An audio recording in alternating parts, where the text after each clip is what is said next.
Meus amigos, é muito bom estar aqui novamente com vocês, dividindo mais uma palavra, mais uma reflexão.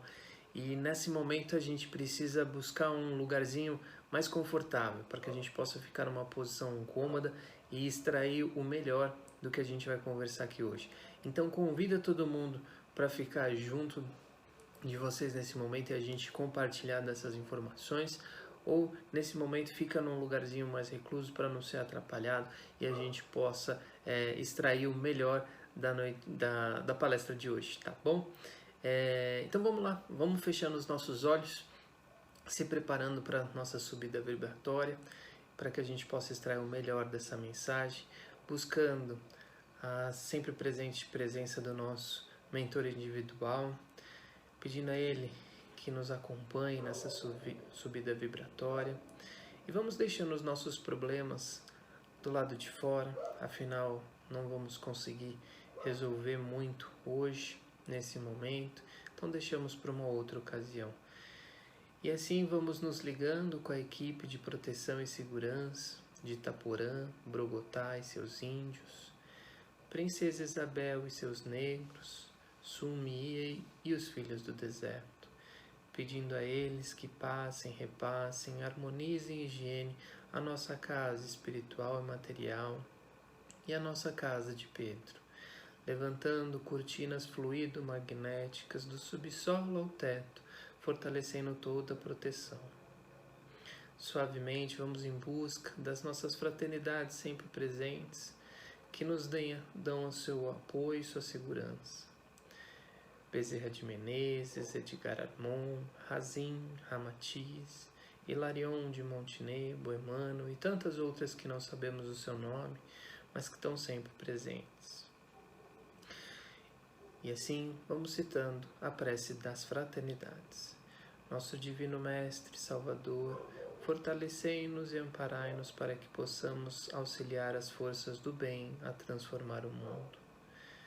Veneráveis mensageiros celestes, auxiliares de Jesus, fortalecei-nos e amparai-nos para que possamos auxiliar as forças do bem a transformar o mundo. Pai nosso, Criador nosso, fonte eterna de amor e de luz, fortalecei-nos e amparai-nos para que possamos auxiliar as forças do bem a transformar o mundo. Graças a Deus. Suavemente vamos à presença de Ricardo e seus cavaleiros, pedindo a ele que faça a proteção de nossa casa, colocando, se for necessário, um de seus, para que adentre a nossa casa somente aqueles permitidos por Jesus. E com Ricardo vamos às esferas do patrono da nossa nação,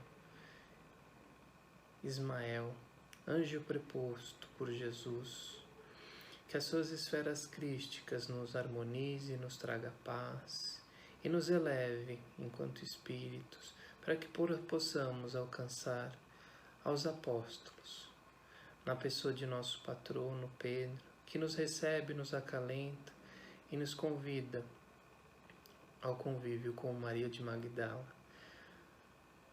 Outro exemplo de reforma íntima, que nos acompanha suavemente as esferas de Maria de Nazaré, nossa mãe querida, que nos acolhe em seu manto de proteção e amor.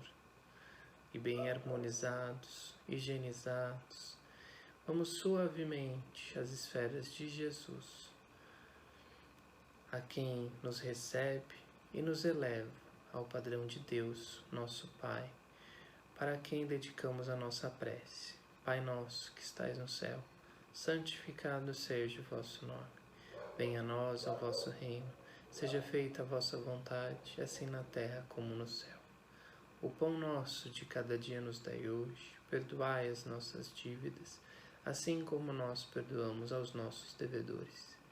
E não nos deixeis cair em tentação, mas livrai-nos de todo o mal, que assim seja. Graças a Deus.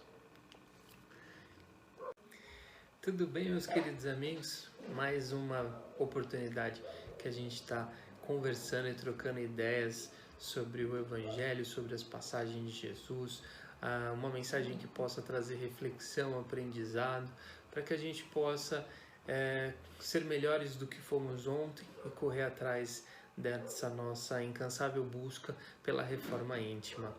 É sempre muito prazeroso e gratificante estar na presença de vocês, ainda que de forma virtual. Esse método não deixa de ser eficaz para a gente conversar e bater um papo sobre essas passagens de Jesus.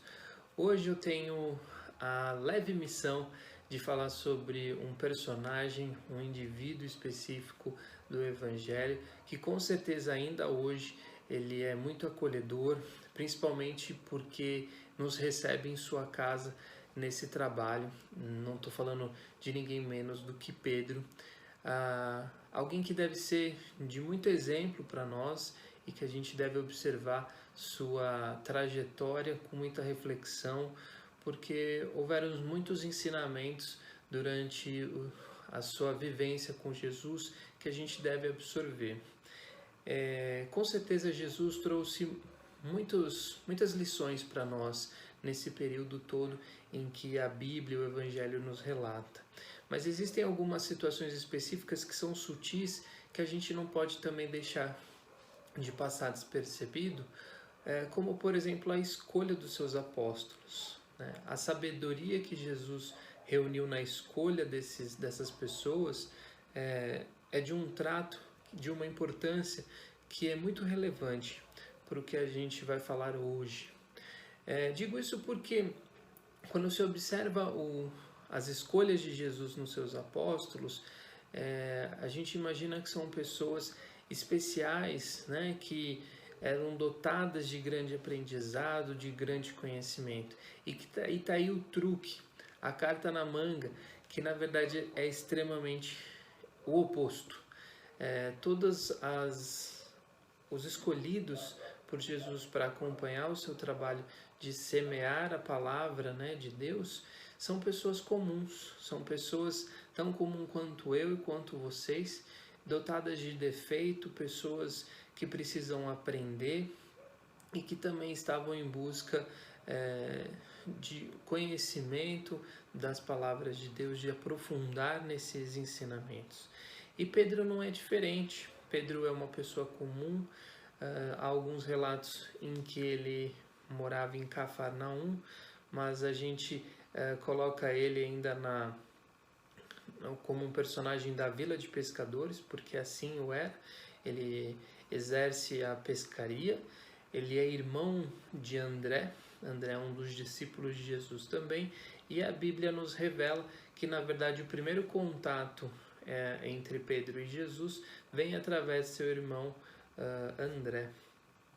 Já observando os ensinamentos de Jesus, tomando conhecimento da importância do trabalho que seria feito, nós então temos os primeiros discípulos, né? Pedro integra esse movimento que Jesus estava iniciando. Então, desde o início, a gente já vê passagens citando Pedro, porque ele foi um dos primeiros, um dos precursores nesse caminho que Jesus trilharia. Quando a gente observa a Bíblia, nós podemos nos deparar como Pedro sendo chamado como Simão ou Simeão, e aí muito provavelmente existe uma transcrição de idiomas, né? Então, quando se traz para o grego, a palavra Simeão pode ter sido citada como Simão. Isso para a nossa história não tem muita relevância. O que relevamos do nome de Pedro, na verdade, é quando Jesus o chama de Pedro. Ele faz menção de que chamará Pedro como Cefa, que quando se traduz para o grego vira Kefa, que tem a tradução em rocha. E aí quando a gente traz para a nossa literatura, para o nosso idioma, ele passa então a ter o significado de Pedro, para ficar próximo à pedra, né?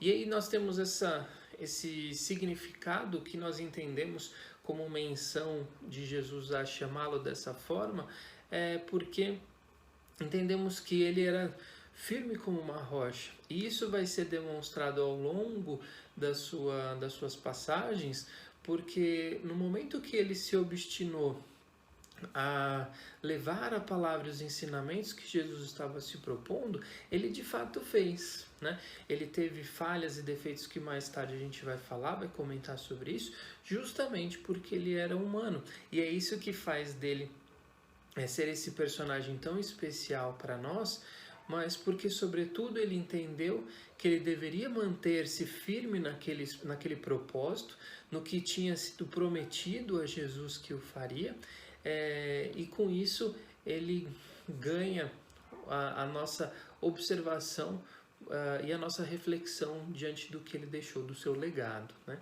Então, o que nós podemos tirar é que Pedro tinha um espírito de liderança, e isso se passa muito pelas passagens da Bíblia, quando ele sempre é citado à frente das negociações, né? À frente dos outros discípulos, sempre levando a palavra de Deus, e essa firmeza, né? De que quando ele se propôs a fazer algo, ele de fato concluiu, né? Nós temos uma passagem interessante em que Pedro tem a sua sogra curada por Jesus. Ela estava dotada de febre e Jesus então entra e a cura daquela doença. E o engraçado aqui de observar é que isso ocorre após Pedro já seguir Jesus, né? Logo após. Então não necessariamente Pedro precisou ver o milagre por Jesus para crer que suas palavras, crer nos seus ensinamentos, né? De fato, a sua fé não veio pelo fato de ver algo grandioso. Afinal, nós sabemos que os milagres, muitos foram feitos porque a população da época era ignorante aqui no sentido de ausência de conhecimento, né?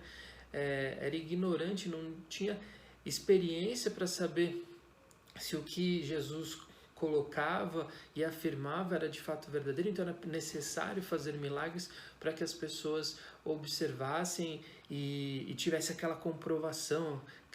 Acho que a humanidade sempre teve essa necessidade de ver com os próprios olhos, de ter essa confirmação da ciência, né? E Pedro não necessitou disso. Ele crendo na palavra de Jesus, ele o segue, mas ainda assim tem esse episódio em que Pedro tem a sua sogra curada.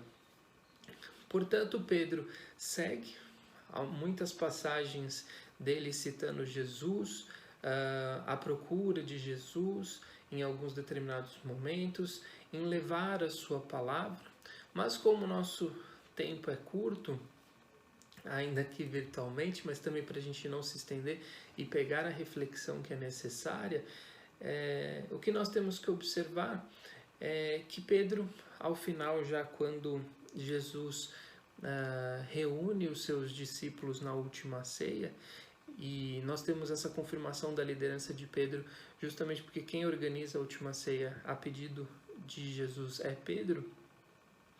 E na última ceia nós temos a passagem em que Jesus fala que antes da noite, né, do galo cantar, ainda naquela noite antes do galo cantar, Jesus o negaria 3 vezes. E aí nós temos a prisão de Jesus, e Jesus é levado a um local público, e Pedro acompanha, Pedro segue os seus algozes, e acompanhando ele, lá está algumas pessoas que o reconhecem e o colocam na fogueira também, dizendo que ele estaria com Jesus. E vendo aquela situação, né, Jesus, ali a Bíblia relata que ele estava sendo injuriado, e isso pode nos remeter à ideia de que ele vinha sofrendo, apanhando, né, talvez chicoteado. Vendo aquela situação, Pedro poderia ter feito diversas situações, ou no mínimo se revelado discípulo e falar e relatar tudo o que ele vinha acompanhando dentro desse processo de semeação que Jesus fazia, né? Mas não, quando ele é encarado por uma primeira pessoa, ele nega, dizendo que não conhece Jesus, não sabe quem é e que não esteve com ele.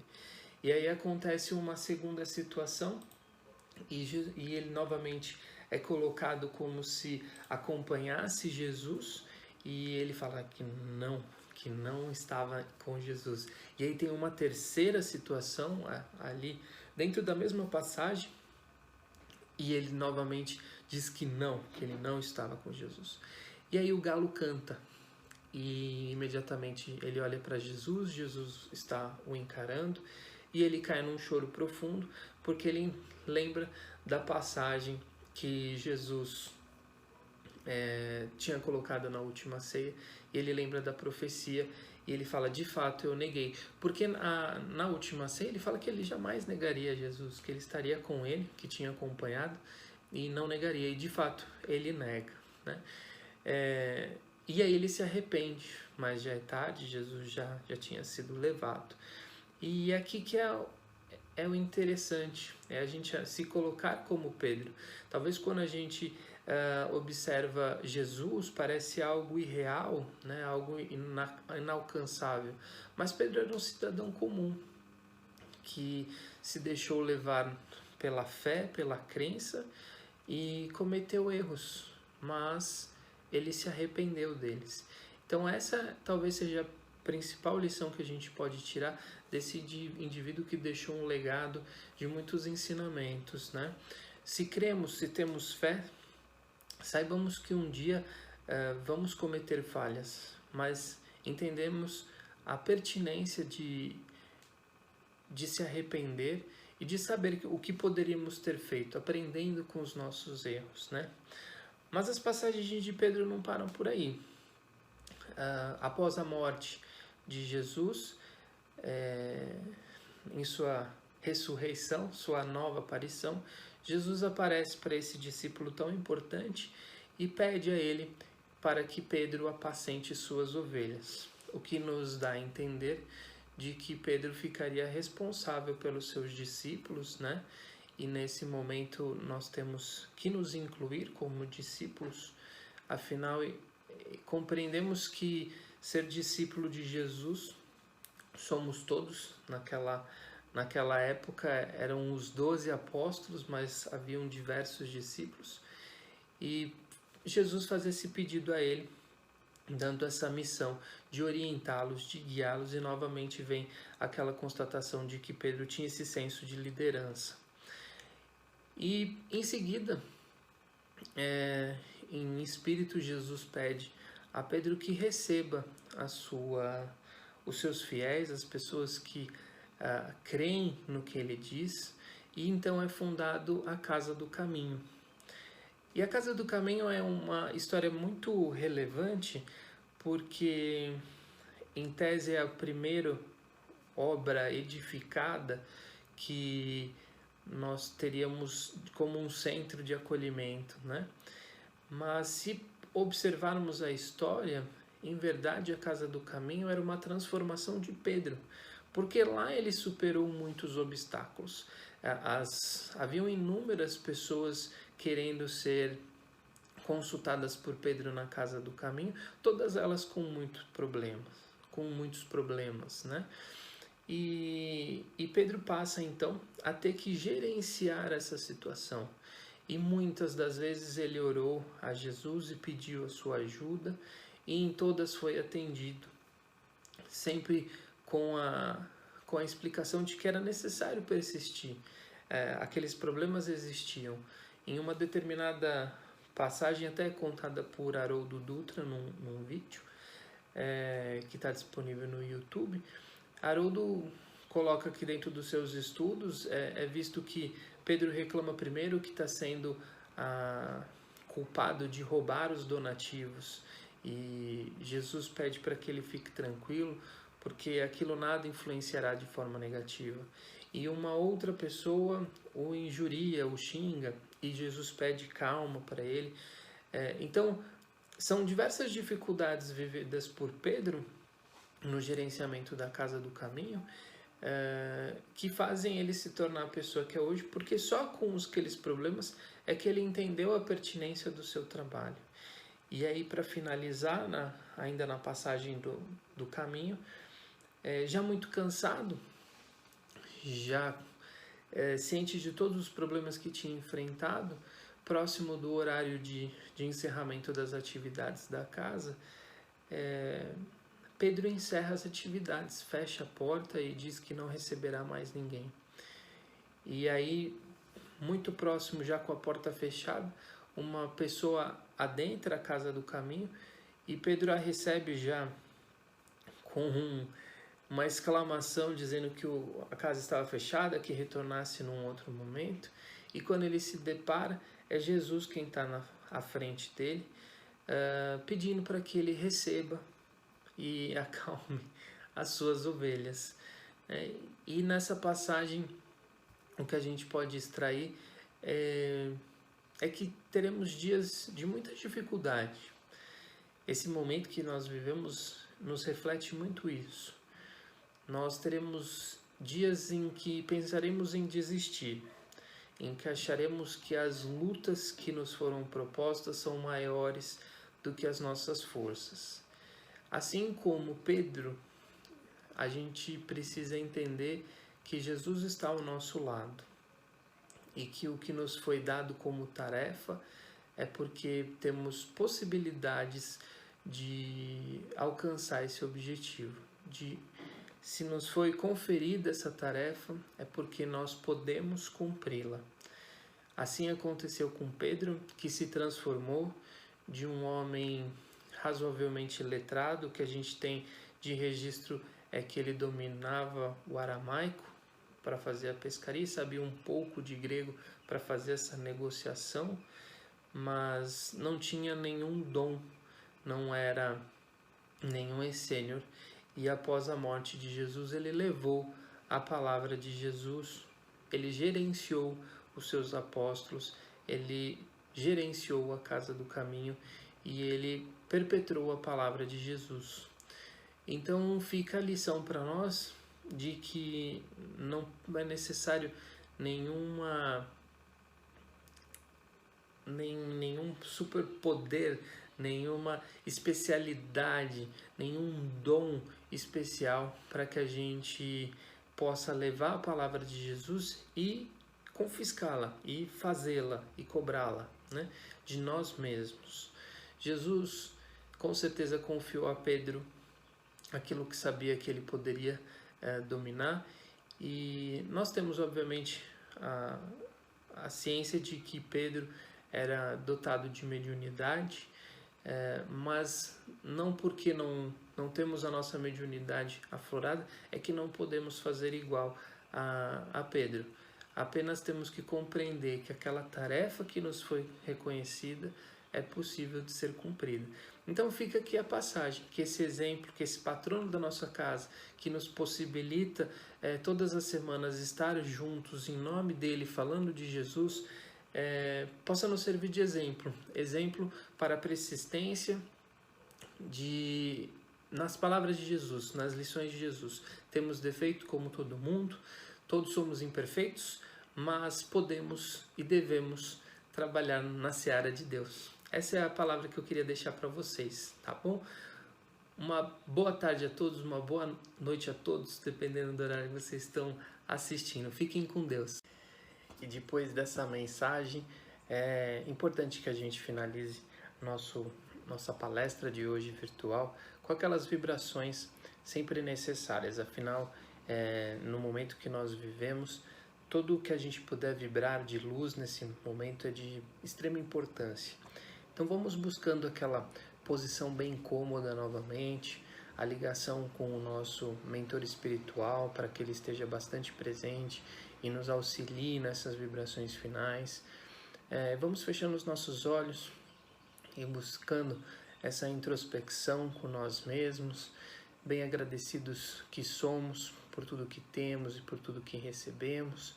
Vamos abrindo nossos corações, imaginando que a luz que emana deles possa vibrar pelo bem, pela paz na terra e boa vontade no coração de todos. Vibremos pelo Evangelho de Jesus, pela nossa casa de Pedro, seus trabalhadores, seus alunos, seus assistidos. Vamos vibrar intensamente pelo Brasil, rogando a Ismael, nosso anjo preposto, e também ao sempre zeloso Bezerra de Menezes, que nos ampare, que nos dê a sustentação. E vamos agradecer por tudo que recebemos, pelas bênçãos de renovação, e que vocês fiquem com Deus. Fiquem bem, meus amigos.